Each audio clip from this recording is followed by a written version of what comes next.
Just so you know, we're filming this today, and all these panels will be up on YouTube probably within about a month after that. And that we'll have some time for Q&A at the end, but if we're talking about something and you just have to get something answered, feel free to shoot your hand up. This is informal. And with that being said, let's introduce our panel, or have them introduce themselves. And I'm going to start on the end over here. Lilian, please tell them about yourself. Hi, I'm Lilian Blair. I'm a producer and engineer working here in the Seattle area. I tend to work with a lot of rock bands, in particular younger artists sort of getting their first start. I know I did a project with Celeste, who was your, what was it, second record, but it was straight out of high school, so I got that opportunity to work with a bunch of, give you that first big studio experience. I view myself as sort of a love and support kind of producer, so I don't come in saying, this is what you're going to do, and here's how you're going to play this particular part. It's more about helping elevate you as an artist and helping you be your very best self. So sometimes that is providing an additional creative resource as someone that you can like bounce ideas off of. Mostly it is sort of coming in as being sort of a first fan to say, you know, this is awesome. I love what you're doing. Let's do it again. Great, thank you, Lilian. And Meggie? Hello, I'm Meggie Lisha. I am a music producer. I'm also the house audio engineer here at London Bridge Studio. I know, great place, right? And I mean, everything Lilian just said was awesome. I mean, I also agree that being your artist's #1 fan is also a really important step for me as a producer. I believe in a lot of collaboration when I'm producing with artists. My main goal is to help an artist realize their dream of a project. So whatever I can do, whether that's presenting new ideas or helping them figure out how to kind of manage the ideas that they have in their head, but they don't really know how to produce sonically, that's always my goal. And you know, if I can make friends with everyone I work with, that's always really important to me. Yeah. Awesome. Eric? Good to have everybody here. So awesome to see so many people in the building. This is incredible. I'm Eric Lillavois. I'm a producer, engineer, musician, one of the co-owners here at London Bridge. I'm also a trustee for the Pacific Northwest chapter, the Recording Academy. And just so thrilled to be pinch hitting, as you said, for this is a curveball, no doubt. It is a curveball, but it sounds like you're good at hitting the curve. So I am, yeah. Awesome. But yeah, love what everybody's saying here. I think that it speaks to the heart of what a producer is, and I've sort of really started. I started as an artist first, so I've always been an artist first producer, and it's always been important to me to get to the heart of who the artist is. So that's reflected in every decision that they make along the process. So once you really, really get to the internal I am, then I think you have a great pathway for every decision that you make, from, you know, tones to arrangements to release strategy even. Totally. Well, when we were talking about putting this panel together, you know, one of the things we were talking about when we wanted to talk to producers was often the conversation when it comes to producers is gear. Right? Hey, what mic did you use? What preamp did you use? All that sort of stuff. And less so are people talking about what is that collaborative relationship like between the musician and the producer? And what things could we talk about that might be helpful for people to navigate when they're choosing somebody to work with to record? So first off, Lilian, I might ask you, how are you finding most of your clients? Are they coming to you? Are you going out, like, seeing live music and finding stuff that really you get excited about? Mostly going out and meeting new people. I mean, I try and go out as often as I can and just talk to bands and build relationships and get coffee with as many people as possible. And doing so with the intention not of like, give me money, but it's more just like, let's build a relationship, because you know, if something doesn't get going with a particular artist, but you are a good person to spend time with, then you might get a referral to somewhere else. So I'd say most of the work then just comes in from building those networks. Great. What about you, Meggie? Yeah, I mean, for me, it's a little bit unique. Since I'm the house engineer here at London Bridge, a lot of times I get really lucky and I just kind of get handed a session, which is really awesome for me. When it comes to finding people I want to produce, a lot of it, kind of like Lilian was saying, is going out. I love going out to shows. If I go out and I hear an artist and there's a song that gives me goosebumps, immediately I'm like, I need their contact information. They may not choose to work with me, but I'm still going to put it out there. I was a very shy kid, so as an adult, that's one of my biggest hurdles is going out, forcing myself to talk to people. Instagram also. I'm on a ton of different Instagram pages for like women in audio and different things like that, where they have posts where people looking to collaborate post what genre of music they work on, what instruments they play, if they're looking for producers, that kind of thing. I've met several clients that way as well. Jam sessions, going to jam sessions and playing music with people and seeing how other people work and if we get along really well, another great way that I've met some really awesome of the artists I've worked with. Right. Eric, in your situation, because you've been doing it maybe longer than Lilian and Meggie, do you have more people coming to you because of the records that you've made? Or more so just because of, obviously the studio, there's a certain number of people that want to work here just because of the history of this room? Or Yeah, there's a combination of all of it. But the one, thread through is community and being out and about. And that two-way relationship, has always been incredibly important to me. And, it's just, when you spend 10 hours a day in the studio, you don't always have the energy or the enthusiasm to go out and listen to more music. I joke with my kids all the time. It's like, I don't I don't listen to a lot of music because I'm working on music for 10, 12 hours a day. So it's like when people ask you, what are you listening to? I'm like, well, what I'm working on. yeah, I was going to say, you're listening to the built-in loop in your brain Yeah. of the song you've been mixing for the last 3 hours. Yeah. So it seems like oftentimes you talk to musicians, and granted the world is a little different, or much different now that so many people have more access to recording in their homes than they used to. And so they have that. But it used to be that you'd hear, there were two scenarios with working with a producer. There would be like, that was the most amazing experience that I've ever had in my life, or that person was the worst person ever and had no idea what we were trying to accomplish. They kept telling us we were doing it wrong. So where do you find that balance between trying to get good performances out of people, but trying to get them to what they're trying to accomplish and not being like, this guitar sounds too dirty, or something like that. So Meggie, I'd maybe ask you that. Where do you find that balance in that? Yeah, it can be kind of hard finding a middle ground if you really disagree with the way something sounds versus what an artist is going for. But at the end of the day, as a producer, I'm trying to help an artist realize the sound that they're going for. So if it's like a performance-based thing, sometimes it's just a matter of saying, hey, why don't you come in here in the control room and take a listen to this and see how you feel. A lot of times when we're in the studio and we're engineering and we're sitting there producing, someone might play something, it sounds really great in the headphones. We go in the control room and they're like, okay, I see what you're saying. And a lot of it is just making soft suggestions, I would say. I don't like the whole idea of me dictating any sort of session or any sort of piece of art.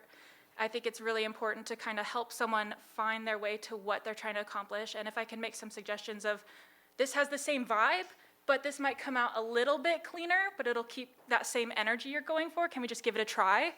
And then if the artist is willing to just give it a try, then we can kind of compare. And if they're really, really focused on something that I don't necessarily agree with, when I'm producing, I might tell them, why don't we just keep both? And then we can think about it in a couple days, But at the end of the day, yeah, exactly, fresh ears. Like Eric was saying, when you're in the studio Is that somebody's phone by chance? Is somebody trying to play their demo right now? Sorry to interrupt. No. And just like Eric was saying, we're in the studio for like 10, 12-hour days. Fresh ears are really, really important. And honestly, a big part of being a producer is having fresh ears. When a band has been playing the same album, practicing for months and months, and they've heard this song and they know exactly in their head how it sounds because they've been playing it so many times, when we get into the studio, sometimes if we just present a new idea and we try it, sometimes they're like, I never even thought of this, I often found that, depending on what kind of space you rehearse in, what the volume is, sometimes you get into the studio and you hear somebody say, "Oh, is that what you're playing?" Because they couldn't hear it. Lilian, in your experience, ideally, what are you looking for to get from an artist before they walk in the studio? Well, I like doing extensive pre-production before going in. So that starts with getting coffee and talking about music, and oftentimes involves like going to band practices and doing lyric deep dives. I really love doing those because I know when it comes to writing, you know as an artist like what it is that you're saying. But if you're putting something out into the world, other people are then going to have their own subjective experience of that. So coming in and saying like, here is what I'm getting out of it, I think can be really valuable and really help build that connection that we're all going for.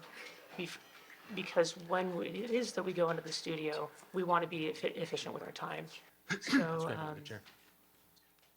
All right, we have our extra panelist, Ryan Leyva is here. Put your hands together for Ryan. Hey, y'all. Hey, y'all. Hi, back there. Hi, guys. I'm Ryan Leyva, a.k.a. Johnny Nails. I'm a music producer, artist, guy. I do a lot of stuff. Jazz, metal, rock, indie, all the stuff. So here I am. Thanks for having me. I apologize for being late. I made some possible illegal moves to get here. But music's all about taking chances, you know. And speaking to what you were talking about before, as far as the ideas and things like that, it's important to remember like the time that you're having in the studio is just as important as the music you're recording, and oftentimes we get in this like project mode and we just forget. Oh yeah, we're like can have a good fucking time here too, right? So it's sort of like in order to and the relationship that you're having in the studio, like Lilian was saying, so that kind of keeps the mood and the vibe elevated when you all remember that you're on the same team. One of the things I've said over and over again is, from the artist perspective, find a producer that you really trust, develop that relationship beforehand, then trust them. You're hiring them for a reason. Right. Well, I assume it'd be helpful. And let me ask you this, Ryan. If you know somebody before you work with them, when you have to put your psychiatrist hat on, you can know when to push them and when to step back, or Yeah, I would assume? Yeah.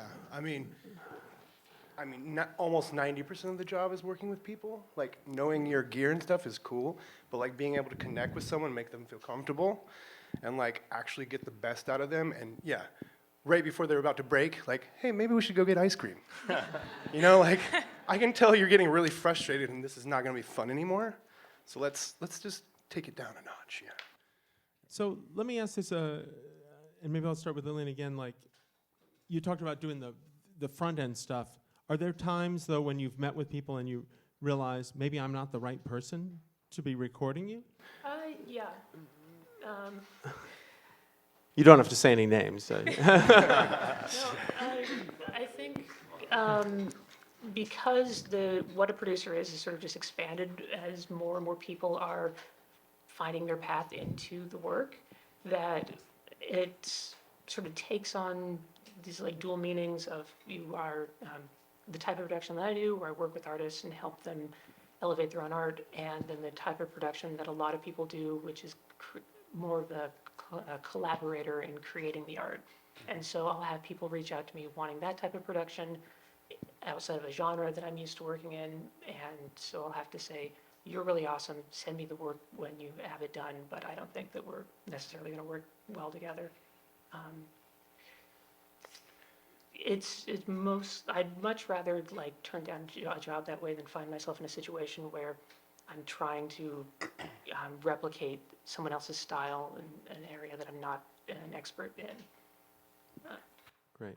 Because I assume you're doing yourself a favor, but you're doing the artist a favor. Exactly. Totally. And it's instead of possibly wasting a bunch of time and money and getting results that nobody's proud of, it's another step in building those relationships, because maybe the artist has a friend that I'd be better suited to working with, or maybe I just want to hear the work that they do.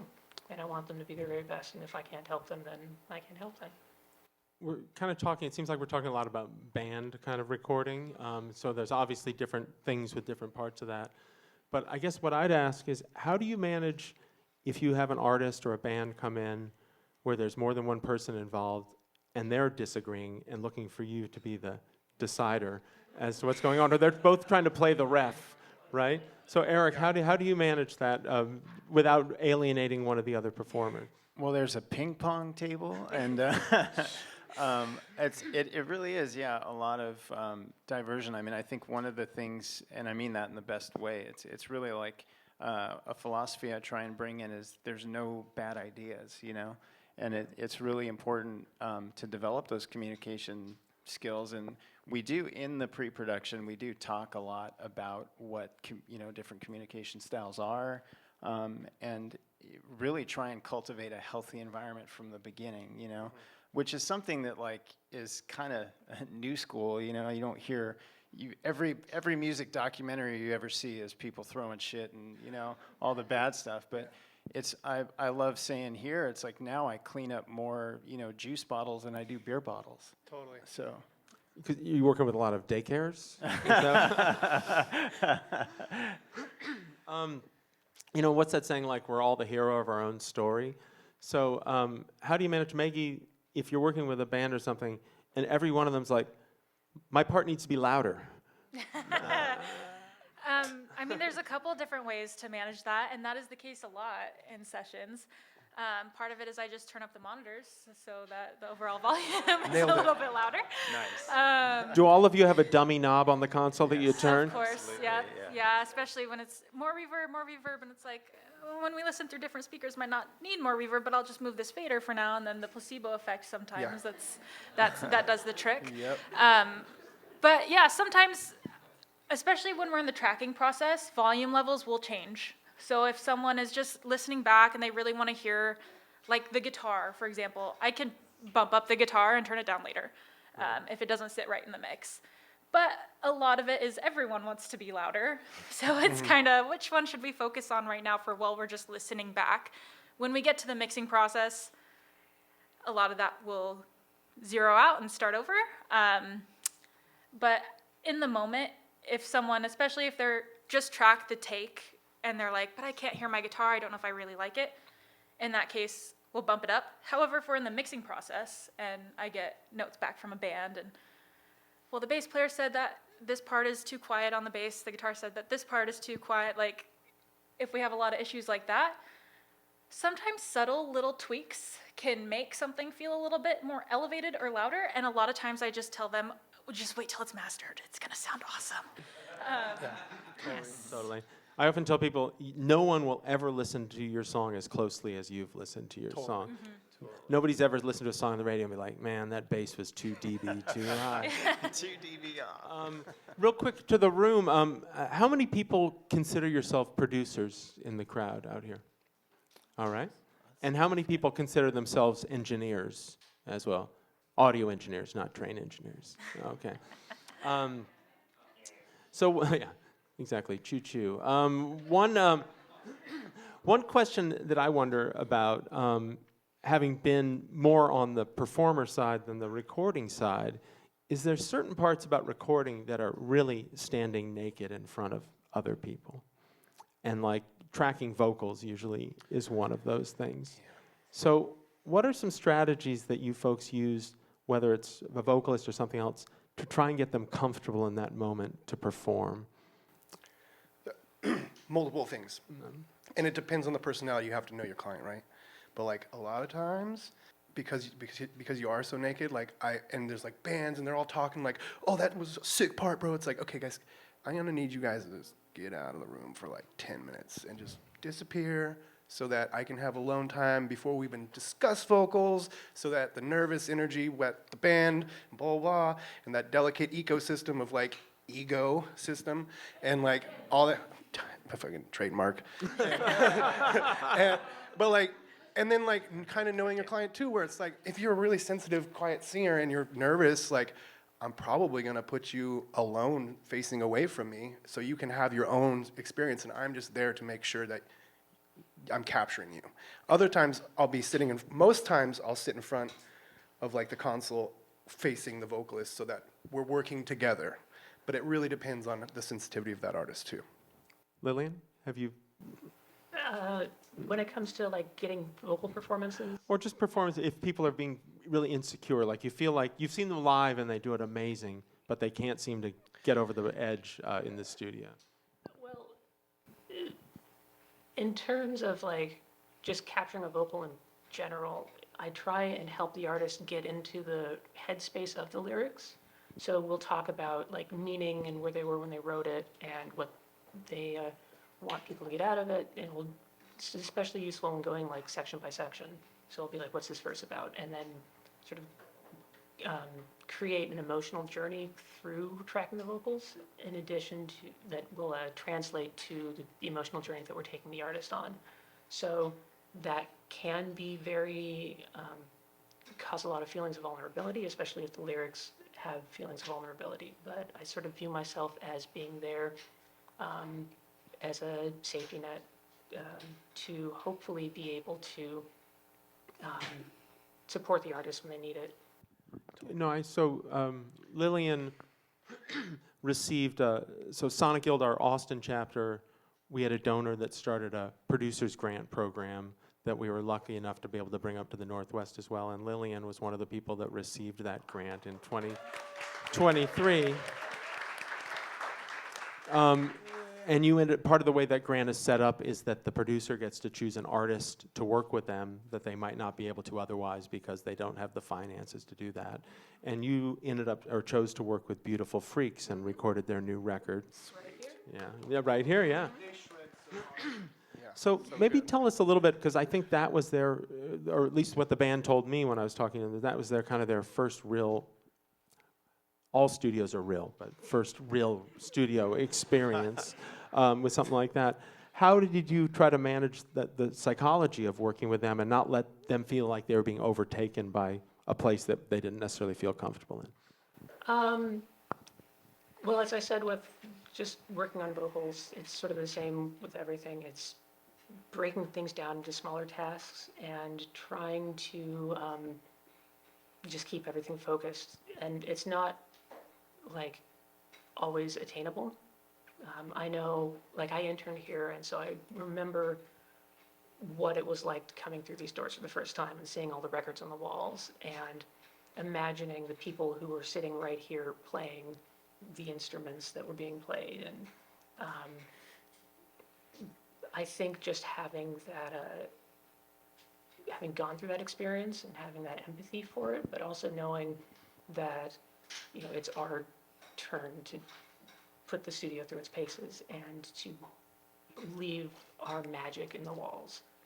I don't know if that helped necessarily in the moment, but I know it helped our results, which is ultimately what we're all after, is a record that we can be proud of. Yeah. Eric, how do you manage that when you're working with somebody that maybe has recorded at home or something but hasn't really done it in this environment? I think, practically, I try and get them out of the vocal booth as fast as possible. So, getting in, doing a couple warm-up takes, and then it's like instantly, hey, come back in the control room and let's listen together and, get out of the headphones. Because I think any of us, it's like you spend too much time in that space by yourself, and it's all the things are going to be firing off, Mm-hmm. So it's pulling them back in the control room and knowing that the support is there, and then we can instantly kind of talk feedback, so it's not so jarring when you're, in your own head, in that booth for so long. I'm curious, and I'm going to try not to sound like an old man yelling at clouds on the front of my lawn. But how do you manage these days? I've been in some sessions recently where I've seen a singer sing something, and they're like, "Oh, that's good. You can fix that, right?" And which is great. Those tools are amazing. Mm-hmm. But I guess I'd ask you now that, I wouldn't think twice about a guitar player using a guitar tuner or something like that. So where are you finding your balance between what the technology can do and what you're trying to get out of the actual physical performance these days? And do you hear a difference between the two? Mm-hmm. Who wants to jump on that first? Ryan? Well, yeah. You know, it depends on the project, and it depends on your time and your money and all that stuff. But generally speaking, I want to get the best performance out of someone, right? Without having, and then we are so trained now in music and on the radio and every record that everything's so fucking perfect that, yeah, I'm gonna nudge a note. It's kind of wrong, and it tweaks me. But go listen. Do yourselves a favor, tune vocals all day, and then go listen to Bill Withers. It's like, oh my God. Which sucks, because Bill Withers is Bill Withers, man. So, you know, there's I don't know if I'm even answering the question. No, I'm no, just you are. I'm starting to yell at clouds too. But like, I'm just over here yelling at clouds. So. but I think that the use, it's just standard practice now to just tune, to use some Melodyne once in a while. It's okay. I'm okay with it. I've accepted it. Yeah. Like full auto tune all the time, no thanks. I want rock and roll. But when you know, if you can fix it, fix it. Meggie, what about you? Yeah, I mean, everything you just said was pretty spot on with kind of how I practice. Sometimes there are notes that, like you're saying, we need to nudge. It's not something where someone will listen to a rock song and be like, oh my gosh, T-Pain is running through something and Yeah. singing on this, you know? But my style as a producer is I love things that sound really raw and a little bit more live. And so when I'm working with an artist that has that same kind of idea, if they come to me with the note of they do one take and they're like, yeah, you can fix that, I'm like, but that's not really the sound we're going for. So ideally, let's just try one more time to be safe, you know? Let's sing it a couple more times. I try to encourage them to get options because I might fix it and they might come back and say, that is not what I had in mind. I did not realize that there would be this much tuning or, you know? And I've also worked with artists who refuse to use any sort of tuning or Melodyne, which, I mean, a little bit less work, I get, you know? But sometimes you need it as well for, like you're saying, nudging those little notes. And if you sometimes just show them a before and after, and a lot of times you can't tell the difference. Like, you don't know which one is which. One sounds a little bit better, usually.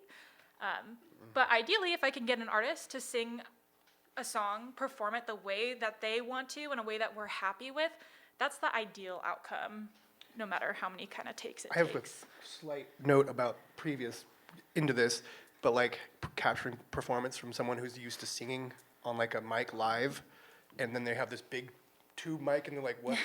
What am I doing?" So I'll sometimes just give them a mic, like, "Hey man, just rock." Sorry, man.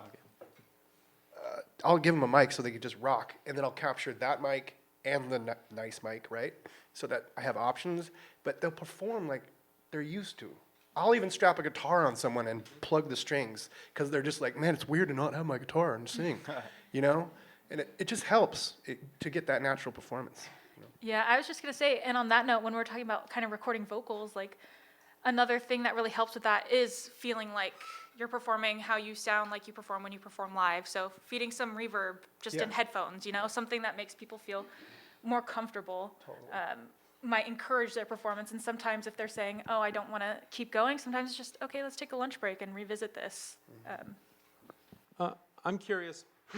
When I was a young person, or younger, starting off as a musician, I had a bad habit of assuming I knew a lot more than I did and would speak at length about everything that I thought I knew wrongly, which may also known as being a teenage male. But that, so I'm curious, with everybody having so much access to recording stuff in their homes these days, how do you find that balance when they might be like, oh no, just go in like in garage, just do, you know, and they're trying to give you their signal path or something like that. Do you just go with that? Or sometimes, how do you talk them back and be like, I know what you're trying to get to, but that's not going to serve this project as well as doing this, that, or the other thing. Eric, maybe you Just that. I mean, that statement alone served this project. I think that's the thing is everybody has to have this agreement that we're all going to serve the project and the sound.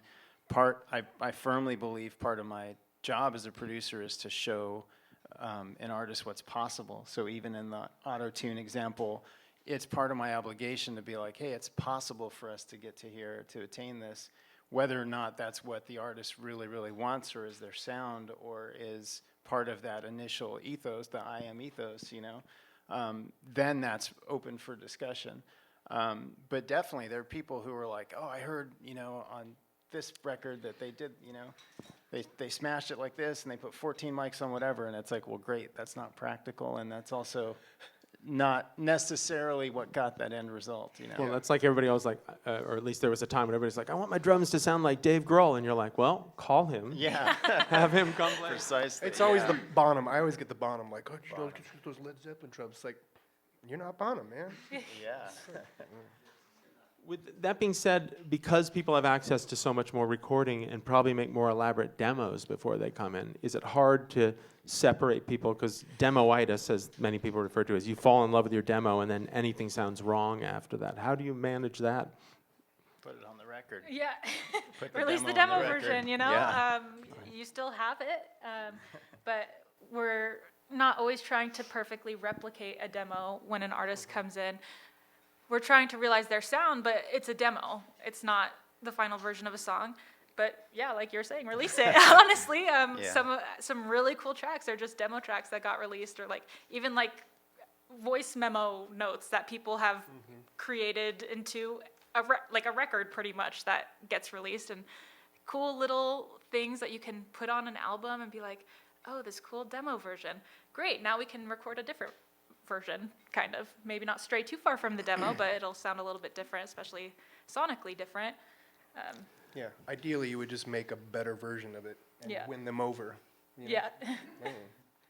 Let me ask you folks this. So, musicians often, they get to the studio, they put all of their time and their thought and their creativity into making this music, and then for many, they don't know what's next. They have a finished recording. And so do you all end up acting as counselors or advisors much on what they should do next? Because oftentimes they're like, oh, man, I spent 2 years making this record. I guess I'll throw it up on DistroKid next week, and that's it, So how do you, Lilian, how do you manage, or do you get asked from clients to try to give them advice on what the next steps are of making records? Unfortunately, that's sort of out of my area of expertise. Right. So I can't really answer that. Okay, all right. Eric? I mean, I think that's the correct and such an awesome Right. response is exactly that. I mean, I think so often, because our industry is so dynamic, folks often look to us for, advice that is way beyond our expertise, and we are a DIY community, and we want to all jump in and help, but we may not be the best folks to give advice on what's next. I will just say, get through the process and release it. So many projects have gone to hard drives to die, and it makes me so bummed out, that you spend a year or 2 years on a project and just don't put it out there. I was lucky enough to interview Ian Mackay from Fugazi years ago, and he said the whole reason he started a record label is that if you didn't release it, it didn't exist. Yeah, And that's, Totally. so for most people, what's the joy of having a hard drive that you'll find 10 years later and you won't have a computer that'll fire it up? that's right. Tell us a little bit about, if you're in a community, people talk, right? And usually when say people talk, it's because people are telling people that someone's an asshole. But that's part of it. But more importantly, maybe talk a little bit about when you work on a project and you are as fired up as you've ever been about anything. Maybe tell a little bit about that or maybe I'm putting words in your mouth. You're more apt to go out and champion a project if you just think, oh my God, this is amazing. The world needs to hear this. Meggie? Yeah, when I'm really fired up about a project, that will kind of be on loop in my mind as I'm working on the project, even after I finish it. Sometimes I'll finish a session here, and I'll want to stay out. I've been there for 12 hours. I'll want to stay later and start mixing the project because I'm just so excited about it. I probably wouldn't recommend that because my ears are super tired, but I get into my car, I start playing the bounces of what we just recorded that day. I'm just so excited. I go out, I see people, they're like, what are you working on? I'm like, oh my gosh, you have to listen to this project when it comes out. That being said, there's also projects that, maybe aren't the genre I typically work in that I'm working on. Even then, I tend to get fired up about most of the projects I work on because I work with so many amazing people and so many amazing musicians. So anytime I really get a chance to brag about someone, I try to.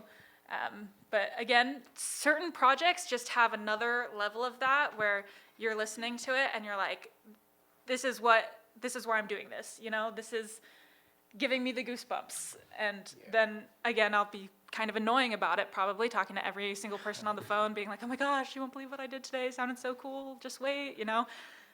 And I guess in that case, I really am doing a lot of publicity for the group. Totally. What about you, Ryan? Yeah, I like once a day without fail. I like in the middle of my day, I'm like, guys, I'll look at the band and be like, guys, I still like music. Like I still actually really like this. I'm fired about. I'm like just hearing you talk like that. I'm like I'm the same way. Like, excuse me. Like I'll hit my Dropbox on the drive home. Like that was sick. That was a really good day. Like and I'll I'm just like okay. Oh, I know what we can do tomorrow. And like I'm always amped up about it, and that's why I can work 12 hours without getting tired. And then 3 days of that in a row, and I'm like, I'm getting older. But which I just finished a long week of sessions this week, so I was like slept until 9, whatever. But I'm just jazzed about it, and it doesn't matter the project. Like it's almost like favorite kids. Like even though it's not my favorite thing, I guess that's a little messed up, but They're too young to watch this they're all video. my favorite. But you know that's like it's almost impossible because like I loved this one thing that I did for this indie band, and I love this one thing that I did with this heavy metal band. It just doesn't matter. I'm fucking excited about it. So, yeah. I always trail off with the so yeah. So yeah. So yeah, no big deal. How do you, and I think this would be a question for you as producers, but for the artists too, how do you balance between listening with your ears and with your eyes while you're working on this stuff? I mean, for me, yours is the most important part. There's certain visual aspects, like if I see something clipping during a session, then that might be a good visual cue that I'm going to. But when it comes down to it, I might be presetting my mix and my plugins and things how I normally would. And then I listen to it, I'm like, oh my God, this sounds terrible, you know? And then it all comes down to if it sounds good or not. If it doesn't sound good, then what are we doing all this work for, you know? We're trying to make things sound good because people are gonna listen to it. There are visual things though, especially like when we're engineering that like technically I'll be keeping an eye on. I'm watching, making sure I'm not doing something crazy with my faders or something, or I'm not rubbing my elbow against it and like cranking something up on accident. But a majority of the time, my ears are my most important tool, I would say, because sometimes we get focused on the way things look. I'm watching where our audio levels are coming in, and I'm like, this looks great. And then all of a sudden I take a step back, and I'm like, this doesn't sound very great. So making sure, sometimes I have to remove myself and take a step back and say, okay, getting a little bit too like visually focused on my settings for my plugin, for example. I'm like, this looks like how it should be. This does not sound like how it should sound, and in that debate, the sound should win. I have a couple things on that. What really changed my game and mixing was mixing live sound for the first time, and then doing that for like a year. That changed how I mixed as a audio engineer, because I was like, this is so wrong, but it sounds great, you know?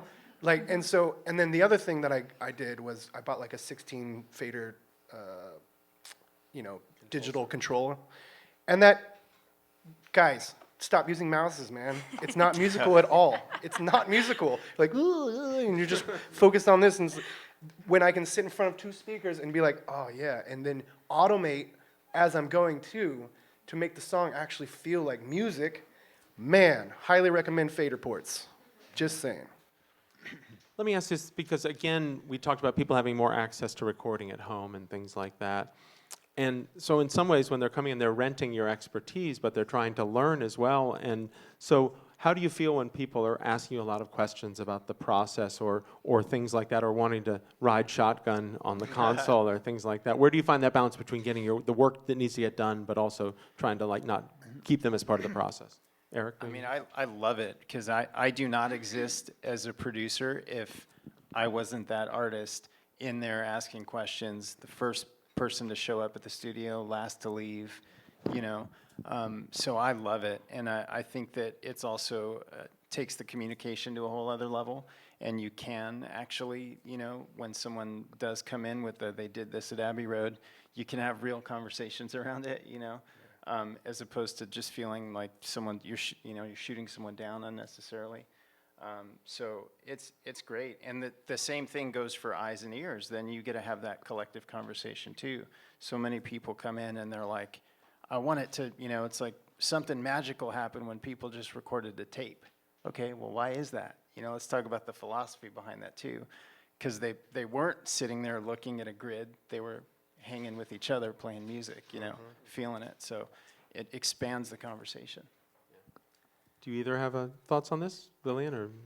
I have a teaching background, so I taught a recording workshop at the Vera Project, and then also some recording classes through North Seattle. And so even when I'm working on a project, I'm still sort of like narrating to myself in my head, like I would be if I were explaining things out loud. And so it's really easy to just sort of just start talking out loud and start having that conversation, because I mean, as you've been saying, people have access to all information now, and what they are working with us for is our experience, not necessarily our knowledge. And so being able to share that experience with them, I mean, people have come in with their own experience, and we're able to, I know I learn from students that I teach as well as artists that I work with, and so I think being open to that sort of collaboration on all levels is really important. So much you're in a position where you're trying to serve the client, but you also have to, I don't want to say protect yourself, but you have to be able to work all day long as well.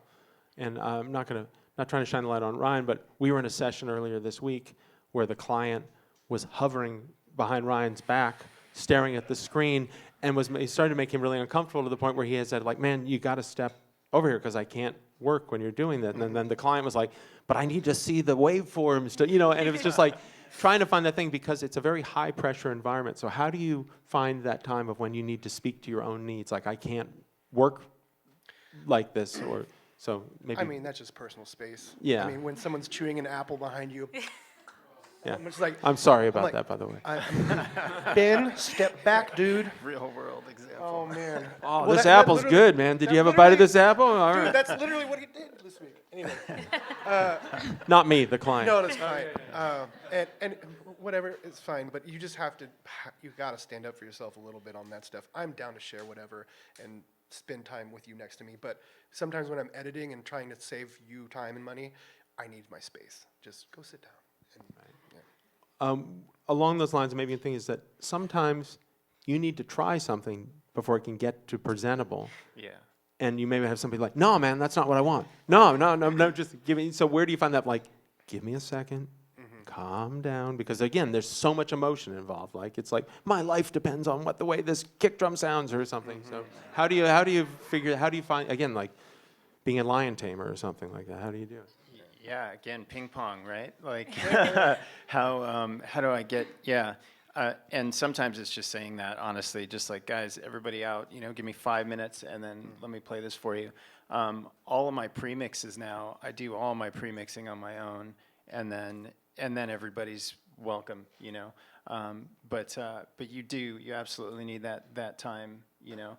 It's a little, and also going back to what Meggie was saying earlier, like letting everyone know we're going to have time to make changes too. You know, this isn't like printed to tape. This is, you know, the volume goes up and down. We have time to work on this. Yeah.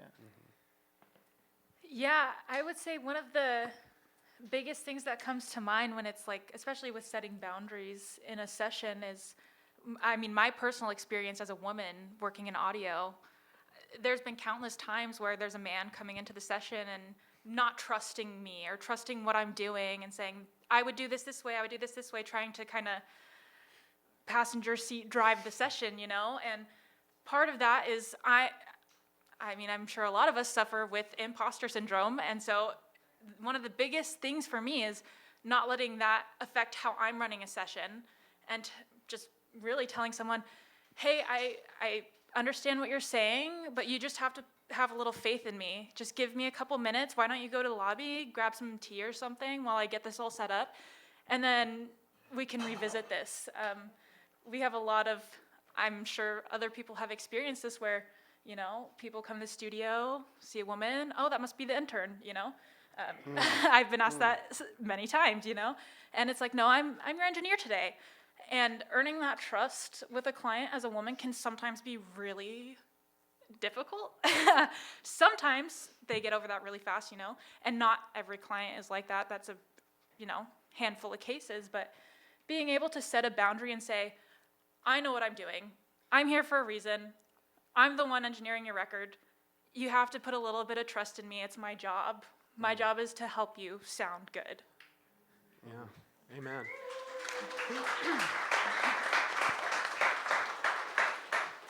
Let me ask you, has anybody ever had to cancel a session mid-session because things went so south that it was unsustainable?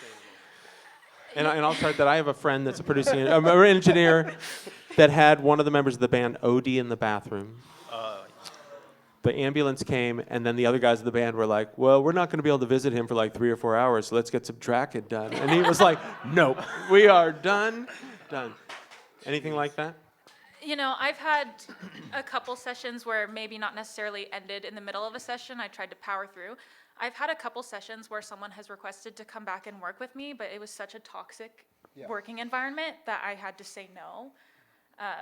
Because at the end of the day, I don't think either of us would have been happy with the next session. Right. Especially if there's anything involving like safety that someone's not listening to, then I just cannot work with them.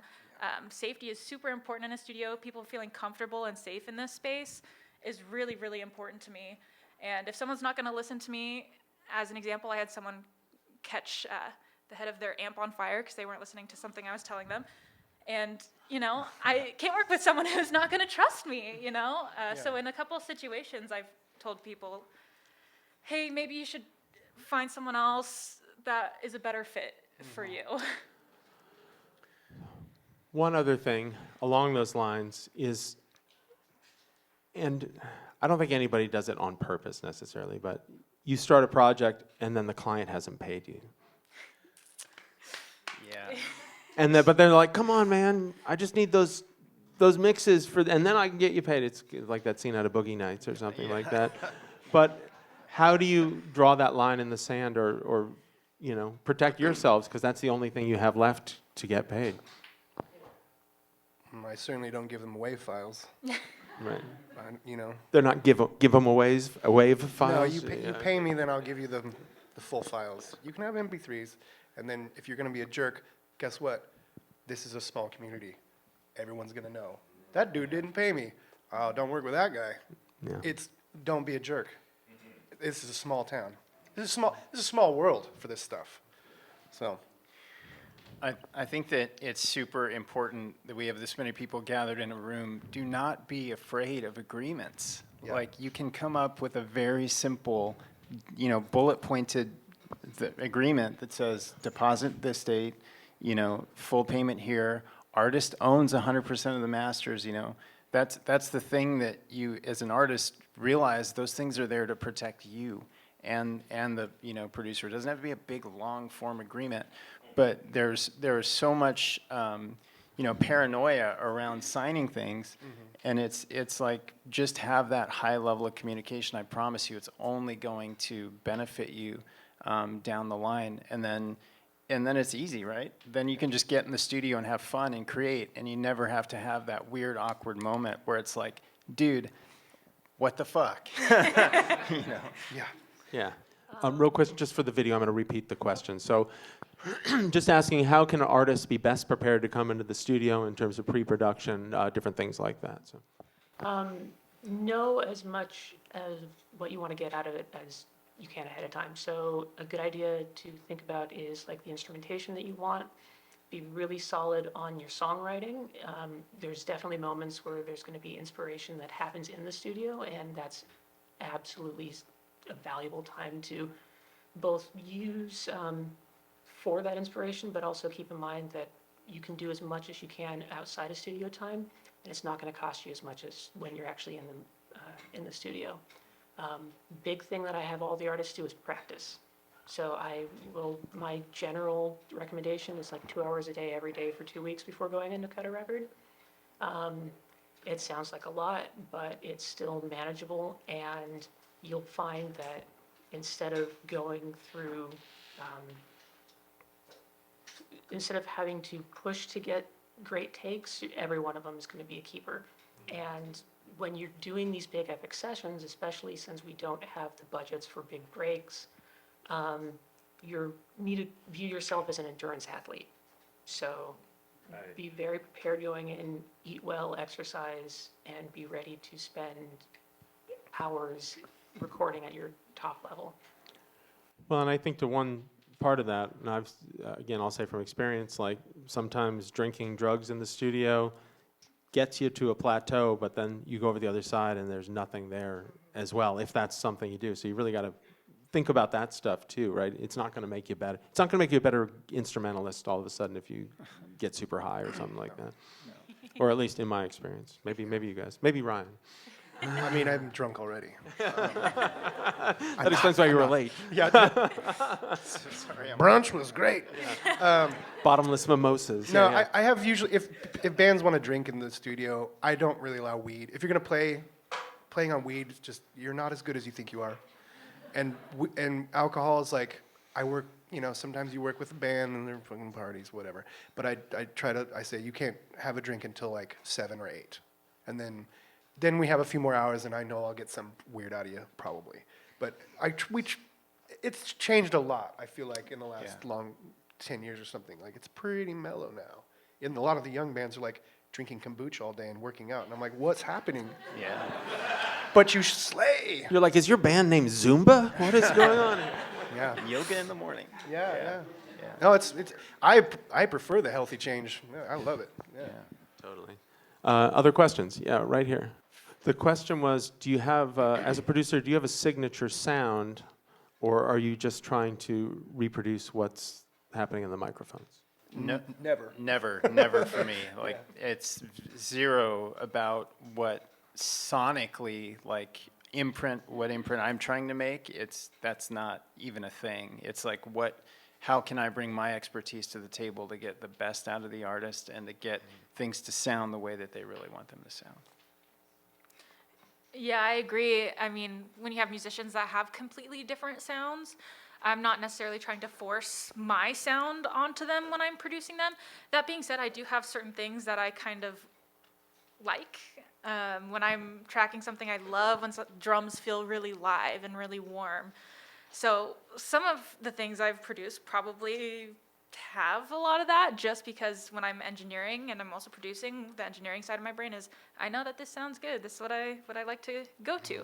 So there might be some sort of pattern, but producing is mostly about, I could work with all kinds of different genres, or, singer-songwriter, and then go to like an alternative full band. And it's probably not going to have the same feel. That being said, if I was like able to control everything, I'm sure there would be a specific sound behind it. What about you, Lilian? I don't want people to listen to a record and to think, oh, it's a Lilian record. Totally. I want people to listen to the record and like identify the artist's creative intent and feel like it's the way that the record is supposed to sound based on who the artist is and the way that the songs are written. I do like it when people find out that something's a Lilian record, but I don't necessarily come in and saying, all right, we're going to use this particular setup and get this particular tone because this is what I'm here for. It's all in service of the art, of the artist and in the art in general. I'm going to do one more question from the audience, but I want to plant a seed for what I want to end on. If you all could think about one sort of magic moment of in a session where something happened, where it just completely, the bar got raised 10 times when it was thing. So one more question. Do we have anything out here? The question is, how do you avoid burnout while you're mixing and mastering and producing? Frequent breaks, listening at a very low volume, being able to jump around, I think, is really useful. It's just great that we're able to just open one project and to hop over to the other one if I'm working on a record and I can't get the vocal to sit right on this track that I've got going.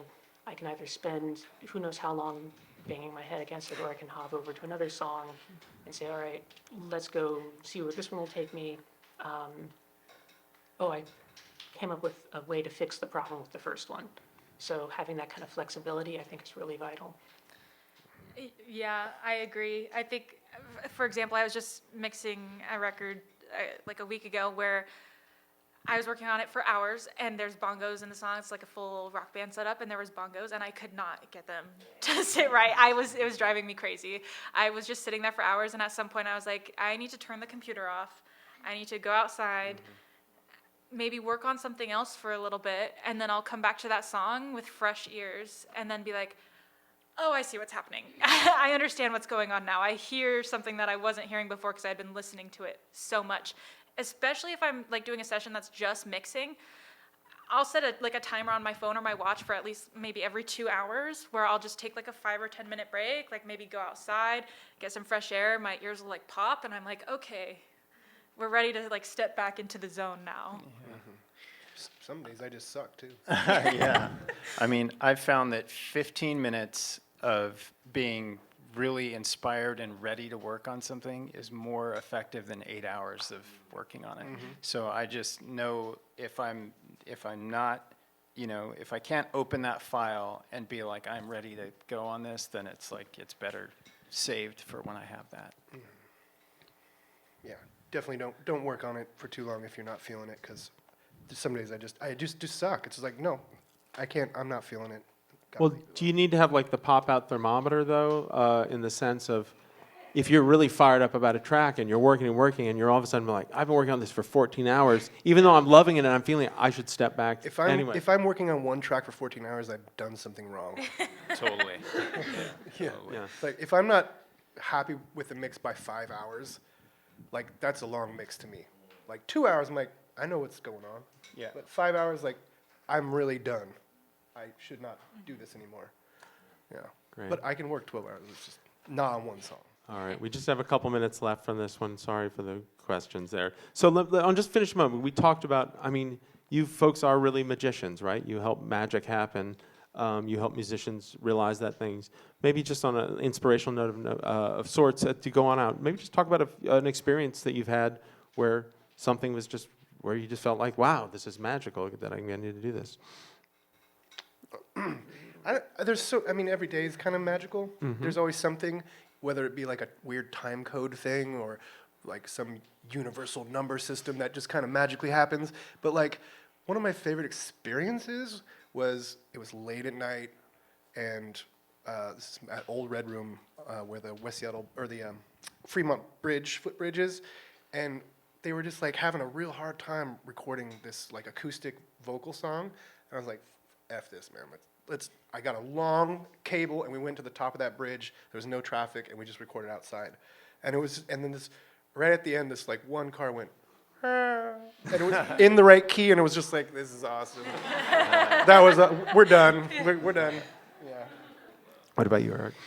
I had an experience, and this is more so just about the magic of the studio and the artist's, intention, where I was working with My Chemical Romance, and it was actually more as a studio owner and assistant than it was a producer. But I was just really blown away by their ability to like ping pong between things, and to sort of just be wholly present in the studio. And there's a moment where a pedal wasn't working, and like, the other studio assistant came over and was like trying to change a battery, and was like putting their tongue to the battery to, like see if it was working. And then like 5-6 hours later, I'm listening to the vocals come through the speaker, and the lyric is, come on, lick that battery. And I love that. And I'm just like, I want to do this forever. You were like, there is magic in this world. Meggie? Just what comes to mind, I guess, is there's lots of magic that happens in the studio. I had a session with an artist who's a singer-songwriter who I've been producing, and I think at that point we had done 3 days in the studio together, and it was our last day. And all of the songs had been acoustic guitar, vocal, acoustic guitar, vocal, acoustic guitar, vocal. And she had one song on her catalog of songs we wanted to try to track that was piano. And I was like, okay, we're burnt out from guitar. We've tracked so much guitar. We've tracked like 10 songs with guitar. Let's focus on the piano song today.